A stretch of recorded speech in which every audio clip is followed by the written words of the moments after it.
Hola, aquí estamos una vez más junto a Mookie Tenenbaum, explorando, como muchos de ustedes ya saben, su filosofía, el desilusionismo, su teoría misálgica acerca del comportamiento humano como aversión al sufrimiento. Y a través de estos videos, mes tras mes, año tras año ya a esta altura, pasado 2 años desde el comienzo de este ejercicio, tratando de acercarnos a esta filosofía en conexión con la realidad, tratando de ilustrar algunos de los conceptos y de las abstracciones con material de la vida cotidiana, a veces de las noticias. Fuimos acompañando la pandemia de COVID-19, que todavía no nos ha abandonado, la guerra en Ucrania, pero hoy vamos a dedicar este video a un tema que a algunos puede llegar a sorprender como cuestión del desilusionismo, que es el tema de la alta cultura. Como van a ver, Buki se va a ocupar de alta cultura en un sentido bastante original, pero vamos a hablar de cultura desde el punto de vista desilusionista. Bueno, lo que vamos a hablar, Florencio, es la falacia de la cultura. Vos no querías decir la palabra, pero es. A ver, empecemos primero. El tema central, al final, del desilusionismo, está claro, es la huida del sufrimiento, ¿sí? Huimos del sufrimiento, tenemos varias formas de huir del sufrimiento. La más normal, la más común es tratar de no llegar a sufrir, ¿sí? De darse una vacuna contra el COVID o contra la viruela o contra lo que sea. El alivio cuando ya estamos sufriendo. Y la más común hoy de todas es la distracción. Es decir, distraernos de tal forma que no nos quedemos pensando en el sufrimiento, que el sufrimiento no ocupe lugar. Por supuesto que a sufrimiento mayor, el nivel de distracción debería ser mayor, porque si no, gana el sufrimiento. Si es una competencia de atención, lo que estamos haciendo es hackeando nuestra atención. Yo quiero recordar a todos, nosotros podemos atender, según los estudios que se hicieron, más o menos 20 kilobytes por segundo, que es un video de baja resolución, cortito en YouTube. Hay quien dice que se puede dividir, hay quien no, pero lo que está claro es que esa atención es la única que tenemos. Y entonces, en la distracción, lo que hacemos es hackear la atención hacia otro lugar. Hay sufrimientos, acordate, que son sufrimientos activos en el momento. Me duele la pierna. Y bueno, para eso vas a necesitar un nivel de distracción dependiendo del dolor de la pierna, dependiendo de lo acostumbrado que estés a ese dolor, a ese dolor, que el componente sorpresa, que no está en este caso, permite un poco más distraerse que el componente sorpresa, porque ahí tenés dos cosas que te llevan: el sufrimiento mismo y la sorpresa de tenerlo, ¿sí? Eso atrae más la atención. Entonces nosotros nos distraemos, y también nos distraemos para poder sonambulear mientras nos distraemos, y así no entran nuevos sufrimientos. Es decir, es la distracción, lo llamaría uno una predistracción, ¿no? Una distracción para que no llegue, ¿sí? Entonces, yo sé que esta noche voy a tener un problema cuando venga mi pareja a casa, y bueno, mientras me pongo a leer una novela o lo que sea, a distraerme para no tener además que pensar en lo que se viene. De esto se trata la distracción. ¿Por qué hago tanto hincapié en la distracción? Porque cultura es eso, meramente una distracción. Es decir, como desilusionista, lo que quiero decir es que cuando hablamos de cultura, la cultura tiene una épica. La palabra cultura en sí misma es épica. Vos ya decís es una persona culta, ya estás metiendo la épica a la historia. ¿Qué quiere decir? Que se distrae escuchando óperas, en vez de mirando telenovelas, o en vez de emparejándose las uñas de los pies, ¿sí? Es decir, la distracción puede ser cualquier cosa. En la sociedad en la que vivimos, hasta no hace mucho tiempo, y digo hasta no hace mucho tiempo, cultura era en sí mismo algo importante, tener cultura, ¿sí? Yo lo que voy a decir, lo que yo propongo, y de esto vamos a hablar, es que todas las distracciones son iguales. Sea cultura, sea, como dije, emparejarse las uñas de los pies o investigar la historia del hilo dental, todos son lo mismo. Son distracciones para no sufrir. Y se trata de esto y de ninguna otra cosa. Esta es digamos, la tesis de la que vamos a hablar hoy. lo explico muy detalladamente porque es contraintuitivo, ¿no? La idea de que alguien esté jugando mirando TikToks o es igual a esa persona que esta noche se pone smoking y se va a escuchar un concierto a la Scala de Milán, que es exactamente lo mismo, uno que el otro. Y esto, por supuesto, crea una resistencia en la gente, y yo creo que en esto lo vamos a poder argumentar. Pero primero, ¿qué opinas vos, Florencio, de esto? No, me gustó la idea el concepto de una distracción preventiva. Me parece que explica además muchísimos de nuestros hábitos, explica una parte significativa de la cotidianeidad, por ahí como decís vos, en nuestra época, en nuestras generaciones. Pero bueno, entiendo lo que proponés, te hago una pregunta que me parece inescapable, que es, si nos ponemos de acuerdo, y yo estoy dispuesto a ponerme de acuerdo, en que no es superior leer a Dostoyevsky que enterarse de la tabla de goleadores del campeonato de fútbol de Portugal, que en última instancia, en los dos casos me estoy distrayendo y solo me estoy distrayendo. ¿Por qué hay una jerarquía? ¿Por qué, como decías vos, es profundamente contraintuitiva esa proposición? ¿Por qué se ha instalado la idea de que es preferible, de que es superior el que distingue a Bach de Beethoven y a Beethoven de Brahms que el que cuenta la cantidad de triples de los jugadores de la NBA, por ejemplo, o los chismes de sus novias? Las tres personas que acabas de nombrar en música clásica, Bach, Beethoven y Brahms, empiezan con B. Eso podría ser todo un tema que creo que podríamos explicar. ¿Por qué? Porque mucho más que eso no tiene explicación. Y la NBA, ¿no? También, la B de la NBA. Sí, la B. La pregunta es, ser culto tiene sus privilegios, te diría. ¿Te acordás? La propaganda de American Express, ¿sí? Que habla de eso. ¿Sí? Tiene sus privilegios, ¿sí? Es un hombre culto. Su palabra va a valer más que la de otro. Yo me acuerdo en una conversación que tuve con una amiga en común nuestro y su nieta, y yo tratando de explicar desilusionismo.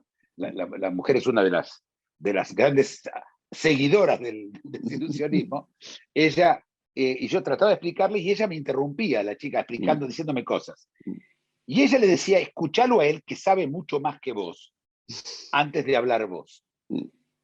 No era sabe más que vos, porque yo podría saber más sobre cantidades de centímetros cuadrados que tienen los insectos en África, y no se hablaría de eso, sino que sabe más en calidad, no en cantidad, ¿sí?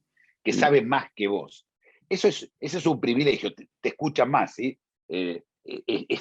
Estaba, yo digo, estoy tratando de pensar, no sé si ya el presente no lo está cambiando de por sí, ¿no? Quizás no el desilusionismo necesita venir ya solamente para mostrar el vector hacia dónde apunta, ¿no? Pero esto era lo que era. ¿Y cómo era el privilegio antes de eso? Es decir, ¿cuáles son los privilegios sociales? Y los primeros es si sos miembro de la aristocracia. Claro. Es decir, si sos miembro de la nobleza, ¿sí? Conde de tal, ser de tal.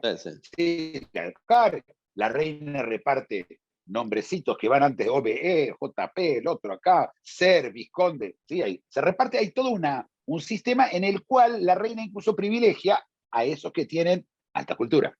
Y les da... Pero este grupo era el grupo que junto con los jefes de la iglesia, ¿sí? Los obispos y los cardenales, eran fijos, aparte sus descendientes, en el caso de los curas eran los sobrinos, por eso se dice nepotismo, ¿no? Y esto se heredaba. Y luego en el siglo XVIII, más o menos cuando empieza la revolución industrial, aparece el dinero. Aparece la gente que tiene dinero y que no viene de la nobleza, porque la nobleza era tener tierra, estos ricos, los nuevos ricos, imagínate, del siglo XVIII, y fundan ellos también un sistema por el cual se hereda el dinero, en este caso, y no el título, ¿sí? Entonces, los Rothschild, una familia judía que jamás hubiera entrado en ninguno de la nobleza, empieza así, y luego, más adelante, cuando ya son parte de la sociedad, de la sociedad prestigiosa, que entre ellos quieren estar juntos, ¿sí? Uno con el otro, entonces se terminan recibiendo títulos honorarios, etc. Y ahora viene el tercer grupo, y este que no tiene plata y este que no tiene cuna, y es cultura. Cuando empieza yo no hablo de Gutenberg, ¿sí? Pero cuando ya hay bibliotecas nacionales, cuando hay acceso a los libros, cuando uno ya puede aprender y saber sin ser rico, se crea este tercer grupo, el grupo de los cultos, ¿sí? Entonces vos tenés en una cena importante, invitaría el banquero a 2 obispos, 3 vizcondes y 2 grandes escritores o regisseurs de orquesta. Este sería el momento en el que apareció ese prestigio. Pero ese prestigio hablaba, dentro de todo, de un monopolio del conocimiento. El conocimiento estaba en los libros y estaba en la biblioteca. Si vos no tenías biblioteca o no tenías acceso a la biblioteca o no te interesaba acceder a la biblioteca y no estabas dispuesto a hacer un curso en la universidad de 5 años, no llegabas a ese prestigio. Siempre tiene que haber una barrera. Si cualquiera puede acceder, deja de ser privilegio y prestigio, ¿no es cierto? Entonces, el hecho que no puedan cruzar esa barrera, se creó esa barrera. Aparece Internet y esa historia se terminó, ¿sí? Es decir, toda persona con un Google sabe más que el tipo más culto del mundo. Del mundo. ¿Sí? Si vos lo pones a los dos y le haces preguntas, en 5, 10, 12 preguntas, el que tiene Google va a ganar. Si sabe buscar, que también es una técnica, pero hay que tenerla, ¿sí? Así que, bueno, creo que con esto contesté tu pregunta, ¿no? Seguro, seguro. Pero tengo otra. Usaste recién la palabra técnica y me quedé pensando. Todos los ejemplos a los que apelamos para hablar de alta cultura son ejemplos de un saber que, como vos decís, tiene una barrera, no es un saber al que tradicionalmente haya podido acceder cualquiera, pero me parece que además tienen en común que son parte de un saber inútil, son de un saber no técnico. A esa cena imaginaria del banquero con los obispos y el regisseur y el escritor, no está invitado el mejor mecánico de autos de esa ciudad. A pesar de que su conocimiento es significativo. O de ascensores. Claro, un gran técnico de ascensores. Que lo deberían invitar, porque a veces se le queda el ascensor con el regisseur adentro. Sí. No, claro. Es decir, no sirve la técnica. El conocimiento tiene que ser, como vos dijiste, conocimiento inútil. No sirve para absolutamente nada ese conocimiento. Es decir, si yo te digo a vos cuál es la capital de Turkmenistán, y yo digo Ashgabat, no estoy seguro que sea, pero es Ashgabat, el camionero que lleva cosas de Tayikistán a Turkmenistán, saber Ashgabat no lo hace culto.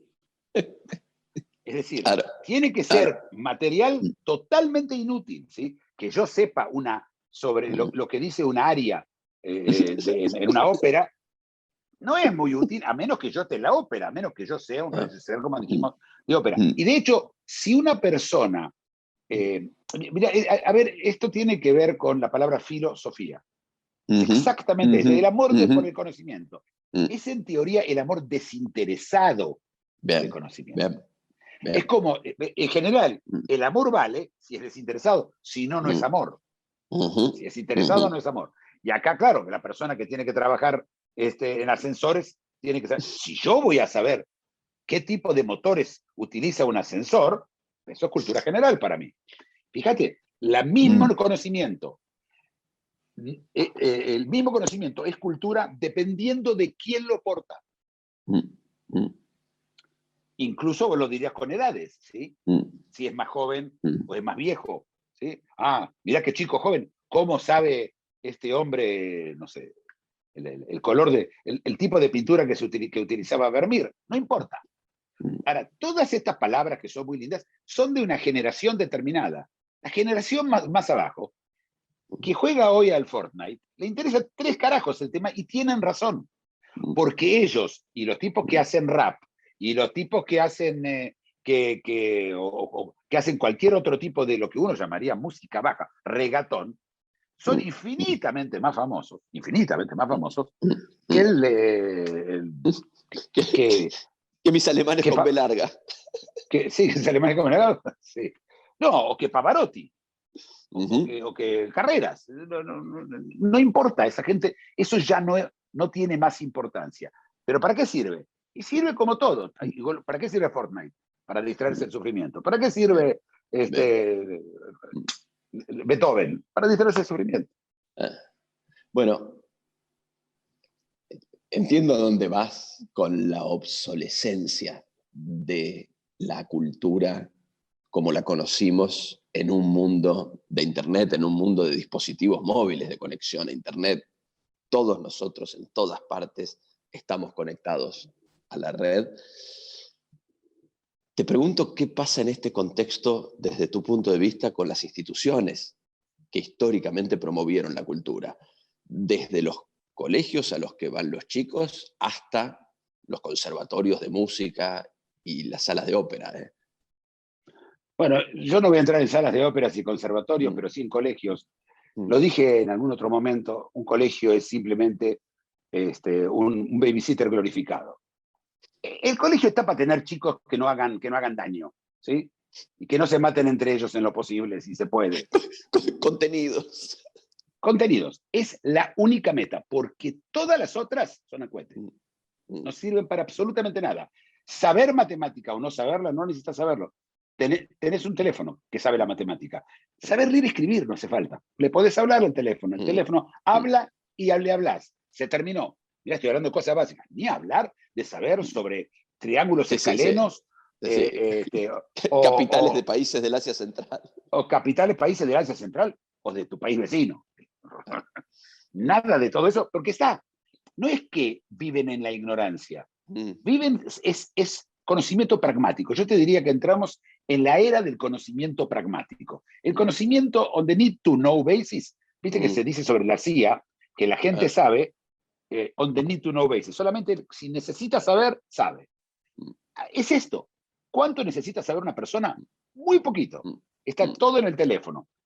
Yo me acuerdo de mis épocas, cuando yo decía que la aritmética no tiene ningún sentido enseñar, decía, ¿qué pasa si después no tenés una calculadora?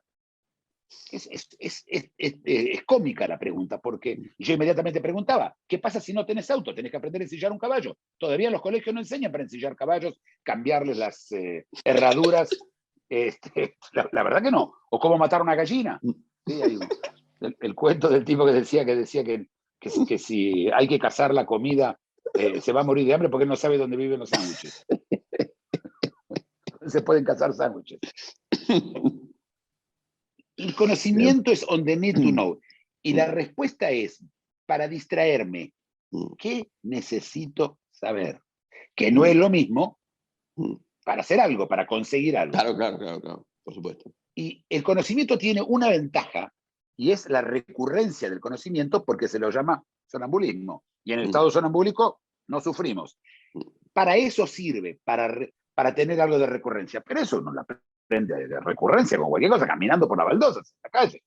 ¿Sí? Si vos estás caminando en un lugar donde las baldosas están flojas, después de 5 o 6 veces aprendes a caminar en un lugar de baldosas flojas. No hace falta. Lo puede hacer una cabra, lo puedes hacer vos también.